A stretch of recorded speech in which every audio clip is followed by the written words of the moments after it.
السلام عليكم، يا رب تكونوا بخير. في الفيديو ده هنشوف ازاي ممكن نعمل البرفيوم ده مع بعض على بلندر بطريقة سهلة جدا. فخلينا نبدأ على طول. بس قبل ما نبدأ، لو عجبك الفيديو ما تنساش تعمل لايك وسبسكرايب وتدوس على زرار الجرس علشان يوصلك كل الفيديوهات الجديدة أول بأول، وعلشان تدعم القناة كمان. ولو ليكوا أي أسئلة أو اقتراحات أو تعليقات يا ريت تسيبوها لنا في الكومنتس. ودلوقتي يلا بينا. أول حاجة هعملها إن أنا همسح الاتنين دول، فهعمل اكس وديليت، وبعدين هروح أعمل اد مش ايكوسفير. بعد كده هعمل GZ1 علشان تطلع بس فوق الأرض بالشكل ده، وهعمل سكرول بالعجلة بتاعة الماوس علشان أقرب منه. بعد كده هعمل تاب علشان أدخل في الإديت مود، وهتأكد إن أنا واقفة على الفيس سيلكت، وهختار الفيسز دي بس، وهدوس SZ0 علشان أعمل لها سكيل على الزد أكسس، وهدوس 0 علشان تبقى كلها متساوية بالشكل ده. بعد كده هكونفيرم بزرار الانتر من على الكيبورد، وبعدين هرجع للأوبجكت مود وهختار الأيكوسفير دي، وهعمل شيفت دي زد علشان اخد منها نسخة وارفعها بس على الزد اكسس. بعد كده هدخل في الاديت مود وهدوس A علشان اعمل select all، وهدوس B وهعمل separate by selection.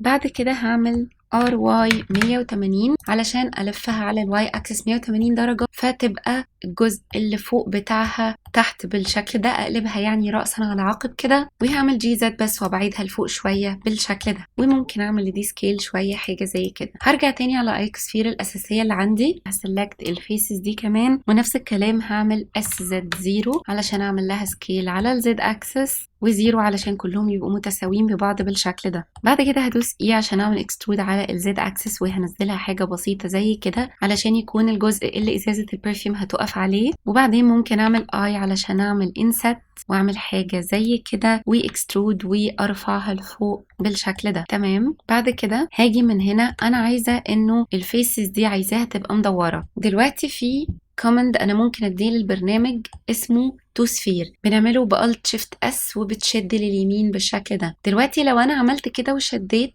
هلاقي انه عمل لي الشكل ده، لكن ما عمليش شكل مدور فعلا زي اللي انا عاوزاه. طيب احل المشكله دي ازاي؟ هعمل كنترول زد علشان ارجع، والحل انه هنا انا محتاجه ان انا اقسم الادجز دي لاتنين علشان يبقى عندي هنا فيرتسز كفايه ان هو يحول لي دي لدايره. هعمل ده ازاي؟ هدوس كي علشان اجيب النايف تول اللي احنا شايفينها دي، وهروح على الفيرتكس دي وهدوس شيفت علشان يسناب للنص كده، لان دلوقتي انت لو حركت كده هتلاقيها بتتحرك معاك بشكل عشوائي كده، لكن لو دوست شيفت هتلاقيها بتسناب لنصها بالظبط. فهدوس شيفت لغايه ما تسناب في النص، وهدوس بزرار الماوس، مفروض تفضل دايس شيفت لغايه ما تدوس بزرار الماوس عشان تكونفيرم، بعدين تدوس انتر علشان تلغي وتثبت القطع اللي انت عملته بالشكل ده. بعد كده هاجي هكرر نفس الموضوع كي عشان اجيب النايف تول، هدوس هنا الاول عشان ابدا شيفت، وهدوس الناحيه الثانيه وانتر علشان اكونفيرم، وهعمل نفس الكلام ده في كل الفيسز اللي عندي هنا بالشكل ده. طيب بعد ما اخلص وانا لسه عامله سيلكت على الفيسز دي، هدوس Alt Shift S تاني وهبدا اسحب، وبكده بقت عندي الدايره مدوره اكتر بالشكل ده. طيب انا مش محتاجه الادجز اللي في النص دي، فهدوس كليك يمين وهعمل Dissolve Faces، فكده بقى عندي الشكل بالشكل ده. بعد كده هدوس I علشان اعمل Inset حاجة بالشكل ده، وابدأ اعمل الجزء اللي هو بيترش منه البرفيوم. بعدين هعمل ايه عشان اعمل اكسترود على الزد اكسس، وهشده لفوق حاجة بسيطة زي كده. وبعدين نفس الكلام هدوس اي علشان اعمل انست حاجة زي كده، وبعدين هعمل ايه عشان اعمل اكسترود وهسحبها لتحت بالشكل ده. وبعدين وانا لسه عاملة سيلكت عادي زي ما انا على الفيس ده، هعمل شيفت دي عشان اخد منه نسخة، وهدوس دوسة بزرار الماوس اليمين علشان يبقى عندي الفيس مكانه، فانا كده خدت نسخة من الفيس ده بس سبته مكانه. وبعدين هدوس بي علشان اعمل separate by selection، فكده انا بقى عندي، خلينا ندوس تاب عشان اروح للاوبجكت مود واختار بس الفيس ده. فدلوقتي لو عملت جي زد بقى عندي الفيس ده منفصل عن اللي تحته. خليني دلوقتي ادوس كليك يمين عشان الغي الجي الحركة اللي انا عملتها، وبعدين هدوس تاب عشان ارجع لي الاديت مود واسلكت الفيس ده، وهعمل ايه عشان اعمل اكسترود على الزد اكسس، وهرفعه حاجة زي كده علشان يبقى البخاخ بتاع البرفيوم بتاعي. بعدين هرجع تاب على الاوبجكت مود، نفس الكلام لو انا حابه ان انا افصل الجزء ده عن بقيه الجسم بتاع البرفيوم، انا كان من الاول ممكن افصله بنفس الطريقه دي، او الطريقه التانية اللي انا ممكن افصله بيها ان انا ادوس تاب عشان ادخل جوه الاديت مود، وممكن من هنا افتح الواير فريم من هنا علشان اكون شايفه بالشكل ده، وسلكت كل الفيسز دي، اتاكد ان انا عامله سلكت على كل الفيسز دي، ولو لقيت حاجه مش معمول لها سلكت هدوس شيفت واعمل لها سلكت بالشكل ده. وكمان عايزه الفيسز اللي فوق فهدوس شيفت والت وهسلكت الادج لوب دي معاهم وشيفت، وهسلكت كمان الفيس اللي جوه ده. فانا دلوقتي عملت سلكت على كل الفيسز اللي انا عاوزه افصلها، وبعدين هدوس بي عشان اعمل separate by selection. وبكده انا لو جيت هنا بقى عندي ده object لوحده. طيب علشان الشكل بتاع ازازه البرفيوم نفسها ما يبصش مني، فانا هروح تاب عشان ادخل جوه الاديت مود، ومن الادج سيلكت هنا هدوس الت وسلكت الادج دي، وممكن ادوس اف علشان اعمل لها فيس. بس انا مش هحتاج ان انا اعمل كده، علشان خلينا نعمل كنترول زد علشان انا هعمل solidify modifier للازاز. بس لو انت مش ناوي تعمل solidify modifier فيستحسن ان انت تقفل الادج لوب دي علشان ما تعملكش مشاكل في الشكل بتاعك بعد كده. وهروح اعمل solidify modifier وهزود بس الثيكنس بتاعتها حاجة زي كده علشان تدي الازازة سمك، وممكن اعمل even thickness عشان اتأكد ان هي كلها هتبقى نفس السمك. بعد كده هرجع على السوليد مود تاني، وعلشان اظبط شكل الجزئين دول فهروح من هنا وهعمل subdivision surface modifier وهعلي الليفل فيو بورت ل2.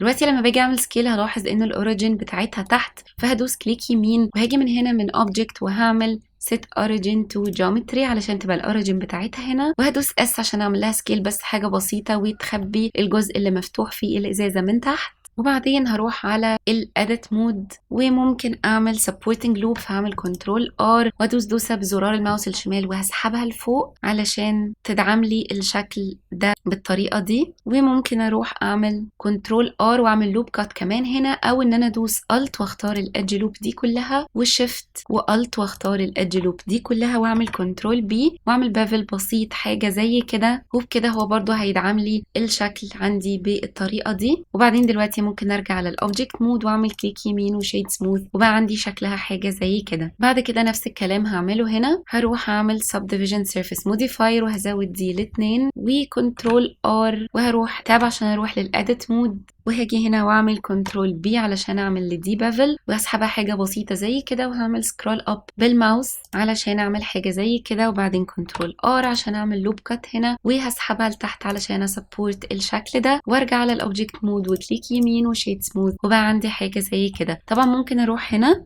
ونفس الكلام هعمل object set origin to geometry وبعدين اعمل scale واكبرها شويه حاجه زي كده، فبقى عندي ازازه البرفيوم بالشكل ده. كنترول اس طبعا علشان نعمل سيف.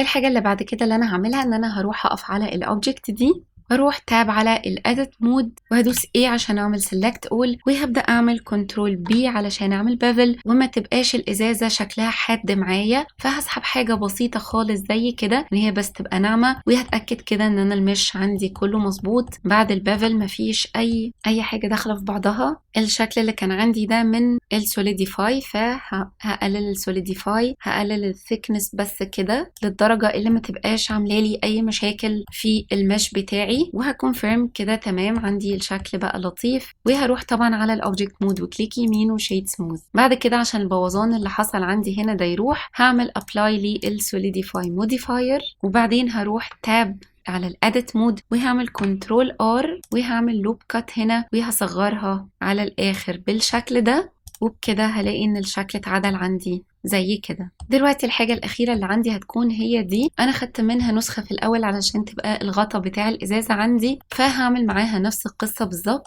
هروح الأول تاب على الأديت مود وبالنايف تول هعمل نفس الكاتس اللي انا عملتهم في التانية. كان ممكن اعمل الكاتس دي طبعا الاول وبعدين اخد منها نسخة، بس انا نسيت فمش مشكلة، هنحتاج ان احنا بس نعمل الكاتس دي تاني. بس طبعا انت ممكن تكون اذكى مني وتعملها من البداية من قبل ما تعمل كوبي اصلا علشان تكون هي عندك جاهزة. وبعدين هسلكت بس الفيسز دي والت شيفت اس وهسحب، ولو لقيتها دخلت لجوه بالشكل ده اعمل SZ0 علشان كله يرجع تاني على الزد اكسس. وبعد كده هنعمل X وديزولف فيسز، وبعدين ممكن اعمل I علشان اعمل انسات حاجة زي كده، وE عشان اعمل اكسترود على الزد اكسس.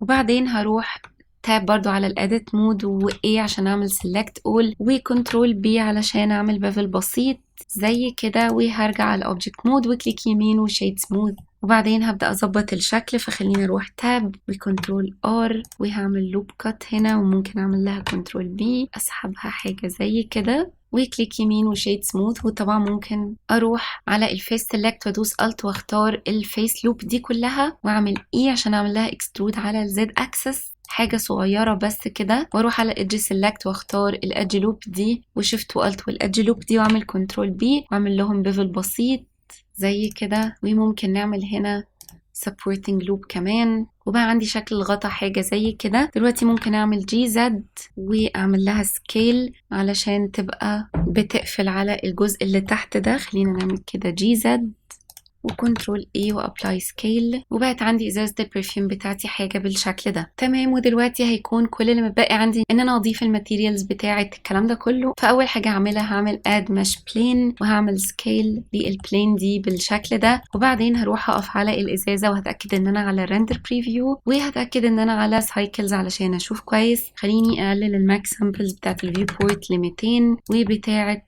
الريندر ل 300 مثلا، وبعدين محتاجه ان انا اضيف لايت، فهروح اعمل اد لايت اريا لايت وجي زد وهرفعه لفوق حاجه زي كده، واس عشان اعمل سكيل واشده بالشكل ده، وخليني اعلي الباور بتاعته شويه. فممكن نعمل حاجه زي 300 مثلا او ممكن 250 كويس، وشيفت دي واخد منها نسخة احطها هنا مثلا واعمل لها سكيل اصغرها شوية، وشيفت دي واخد منها نسخة كمان الناحية التانية كده مؤقتا. نرجع دي لورا شوية جي واي وهرجع لورا شوية حاجة زي كده، وبعدين خلينا نضيف الماتيريالز علشان نشوف احنا بنعمل ايه. فاروح من هنا وهروح اعمل نيو ماتيريال وهعلي الترانسميشن على الاخر علشان تكون شفافة، وهقلل الرفنس برضو على الاخر حاجة زي كده، وبعدين هبدأ اعدل اللون. ممكن اعملها حاجة زي كده واغمقها شوية.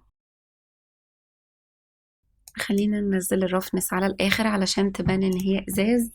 ودي ممكن اروح تاب على الاديت مود واروح للواير فريم وافتح البروبورشنال اديتنج واختار الفيسز دي مثلا واعمل لها سكيل حاجة بسيطة زي كده، واقلل طبعا البروبورشنال اديتنج عشان ما يأثرش عليها من تحت. فممكن اعمل حاجة زي كده مثلا. خلينا نرجع للرندر بريفيو. فبقى عندي شكل الغطا حاجة زي كده كنترول اس، وبعدين هروح اديله الماتيريال بتاعته. فممكن اختار نفس الماتيريال وبعدين هاجي من هنا هاخد منها كوبي عشان ما تبقاش هي نفس الماتيريال، وممكن ازود الرفنس بتاعة الغطا شوية عن الازازة، وممكن اغير اللون لو انا حابة. ممكن اخلي الغطا بتاعها ابيض او اخليه اي لون تاني زي ما انا حابة. فهعمله حاجة زي كده وهروح على الموديفايرز وهعمل له برضو solidify modifier علشان يظبط لي الشكل بتاع الغطا شوية. خلينا نفتح الواير عشان نشوف. تمام، كده هروح الجزء ده وهعمل نيو ماتيريال وهختار له حاجة درجة زي كده وهغمقها شوية. الميتاليك على الآخر وهقلل الرفنس. خلينا نفتحها شوية، ونفس الكلام للجزء اللي جوه هروح اديله نفس الماتيريال. خلينا نعمل جي زد. تمام، هي دي الماتيريال اللي عندي، وخلينا نديها نفس الماتيريال بتاعة الإزازة شكلها أفضل، وخلي دي الثيكنس بتاعتها 0.01. تمام، دلوقتي هروح على البلين دي كان هديها ماتيريال، مجرد ان انا هخليها ماتيريال غامقة حاجة زي كده، وهقلل الرفنس بتاعتها برضو خالص، وهزود الميتاليك شوية علشان تبقى زي مراية. وهبدأ بس ان انا اظبط اماكن الاضاءة عندي بحيث ان هي تعمل لي انعكاسات اللي انا عاوزاها. وطبعا ممكن تلعب براحتك في لون الاضاءة اللي عندك لحد ما توصل لاكتر حاجة شكلها عاجبك. وبس كده، دي كانت الطريقة اللي عملنا بيها إزازة البرفيوم بتاعتنا على بلندر. فيا رب يكون الفيديو عجبك ويا رب يكون كان مفيد ليك. لو عجبك الفيديو ما تنساش تعمل لايك وسبسكرايب وتدوس على زرار الجرس علشان يوصلك كل الفيديوهات الجديدة أول بأول، وعلشان تدعم القناة كمان. ولو ليكوا أي أسئلة أو اقتراحات أو تعليقات يا ريت تسيبوها لنا في الكومنتس، وأشوفكوا في الفيديو اللي جاي إن شاء الله. باي باي.